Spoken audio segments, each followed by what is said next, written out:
నమస్తే welcome to OK TV. Bengaluru అమ్మాయిలంతా dash dash Loka మూవీలో అసభ్యమైన డైలాగ్ ని వాడారు. ఈ విషయంపై కన్నడ ప్రజలు ఫైర్ అయ్యారు. చేసేదేం లేక దుల్కర్ సల్మాన్ ప్రొడక్షన్ సంస్థ సారీ చెప్పింది. అసలు ఏం జరిగింది, ఎందుకు దుల్కర్ సల్మాన్ ప్రొడక్షన్ క్షమించమని చెప్పాల్సి వచ్చిందో ఇప్పుడు చూద్దాం.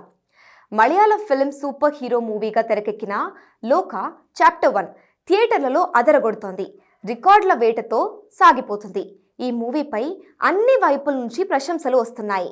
కానీ ఒక్క డైలాగ్ మాత్రం కాంట్రవర్సీకి కారణమైంది. కన్నడ వాసులు మనోభావాలను దెబ్బతీసింది. దీంతో లోకా movie producer Dulquer Salman production house sorry చెప్పాల్సి వచ్చింది. లోకా చిత్రంలో విలన్ ఇన్స్పెక్టర్ నాచియప్ప గౌడగా శాండీ నటించాడు. ఈ మూవీలో అతని క్యారెక్టర్ అమ్మాయిలను ద్వేషిస్తుంటుందట. ఒక సీన్లో శాండీ తల్లి బెంగళూరుకు చెందిన అమ్మాయిని పెళ్లి చేసుకోమని అడిగినప్పుడు నాచియప్ప నిరాకరించాడు.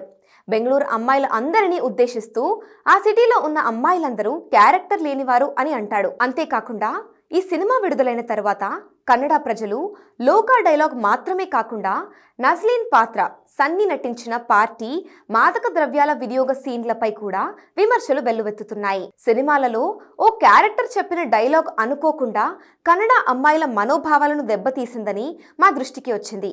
మా ఫిల్మ్స్లో మేము అన్నిటికంటే ఎక్కువ వ్యక్తులకు ఇంపార్టెన్స్ ఇస్తాము. ఈ నిర్లక్ష్యానికి మేము తీవ్రంగా బాధపడుతున్నాము. డైలాగ్ వీలైనంత త్వరగా డిలీట్ చేస్తాము లేదా ఎడిట్ చేస్తామని మనస్ఫూర్తిగా క్షమాపణలు కోరుతున్నామని దుల్కర్ సల్మాన్ ప్రొడక్షన్ సంస్థ వార్ఫేరర్ వివరించింది. అందుకే ఎవరైనా సినిమాకి డైలాగులు రాసేటప్పుడు అన్ని విధాలా ఆలోచించి రాయాలి. లేకపోతే సినిమా ప్రొడక్షన్కి బ్యాడ్ నేమ్ వస్తుంది.